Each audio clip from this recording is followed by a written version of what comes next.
Hello, this is episode 8 of Beyond the Known World, and this is 3 stories about mermaids. So just 1 second, and we'll get to it. Just 1 second. Just 1 second. Here we go. One fine Sunday morning in a church, perched on the cliffs of Penwith, the choir and congregation were ready for service when through the church door came a strange lady of unearthly beauty. Her green eyes looked back calmly at the villagers, who were staring, for newcomers were rare in that far-flung parish. Her tawny gold hair flowed down over her back, wild and untrained. The long dress she wore swept the ground like a bride's train, and was made of some material that no one there had ever seen, for it shimmered like the sea on a sunny day. She sat near the door in a pew on her own, away from other people. In the choir were some fine singers, but none finer than Matthew Truheller, a handsome young man who sang a clear high tenor. His voice could be heard all over Zena Churchtown when he wished. As the choristers sang their hymns and psalms, Matthew became aware of the stranger staring at him with those mysterious eyes. When he looked at her, it seemed to him that a queer faint smile held on her face. After the service, she was the first to leave the church, and those who went out after her thought it strange how rapidly she had disappeared, as they could not see her anywhere outside. 5 or 6 times the known lady came to Zena Church, always on a fun day, and always she sat far apart from the congregation, watching Matthew and listening to every note he sang. Her eyes seemed to look right through him, and her gaze somehow reminded him of the dim light in caves under sea. He determined that somehow he would find out who she was. The next time she appeared in church, he was ready. Before the end of the service, as the parson gave the benediction, Matthew slipped from the choir stalls and let himself out of the little side door of the church. And so, as soon as the lady emerged, first as usual from the main door, he was at her side. She smiled as if she had been expected him, and took his arm, and thus they left the churchyard together. People coming after them saw them take the winding path that led down the valley towards the sea. That was the last Zena saw of Matthew Truheller. His old mother was heartbroken for a long time, but at least she had other grown children to comfort her. The story of how Matthew disappeared with the stranger was a great mystery, often talked about, and unsolved for many years. In fact, 2 generations had been born and grew up in the village, and old Mrs. Truheller was in her grave before news came of him. A ship bound for Penzance, and captained by a man who knew Zena well, came by one day and anchored off Pendoa Cove. She put out a boat to get some water from the shore. Soon a woman's voice was heard calling urgently, "Ship! Ship ahoy!" and the watch, looking overboard, saw a mermaid with green eyes and tawny gold hair swimming beside them. "Tell your captain to haul up your anchor," she cried. "Footy's lodged against the door of my home on the seabed, and I can't get into my Matthew and children." At this the captain came to the side and questioned her. "Excuse me, but did you say you're Matthew?" "Matthew who, may I ask?"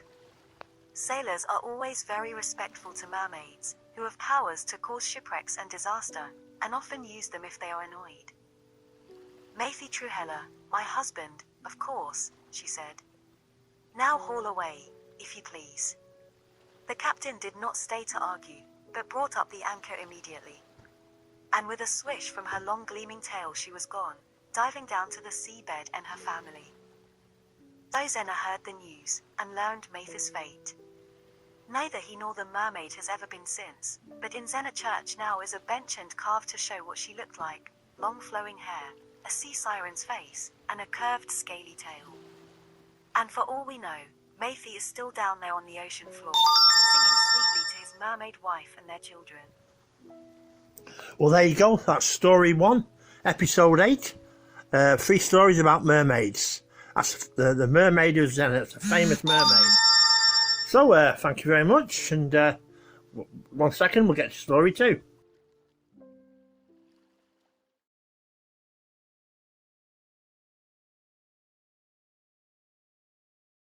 Well, this is episode 8 of Beyond the Known World. This is story 2.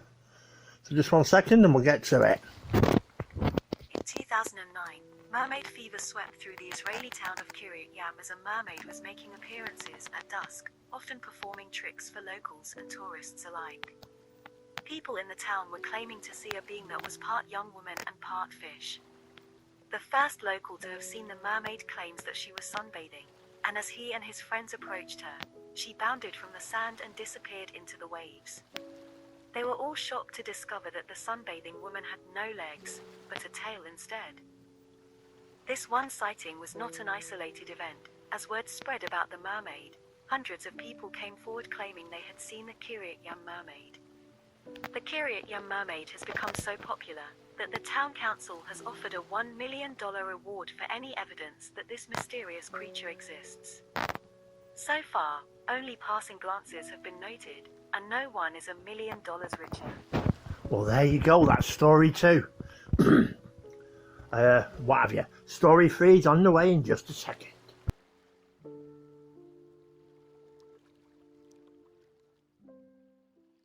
Well, this is episode 8, story 3, Mermaids in Iceland. Just 1 second. On Reddit, there are several people who have claimed to interact with an advanced group of people who live under the sea. User Spooky Iceland and his friend went to a seaside area in his home country of Iceland. After a normal day of fun, the two decided to spend the night sleeping in their jeep. Things started to get weird when they both dreamt of being kidnapped by hideous mermen with poisonous spines. The creatures had amazing technology that were capable of revealing the greatest sins a person committed. They said that if the crimes were too high, they wouldn't go home. Apparently they were innocent enough, so the mermen took them to an underground city much like Atlantis, then left them back near their jeep. While these were only dreams, one can only wonder why would mermen want to let humans know they exist, and how did two people have the same dream? Well, there you go. That's the last story on episode 8 of Beyond the Known World.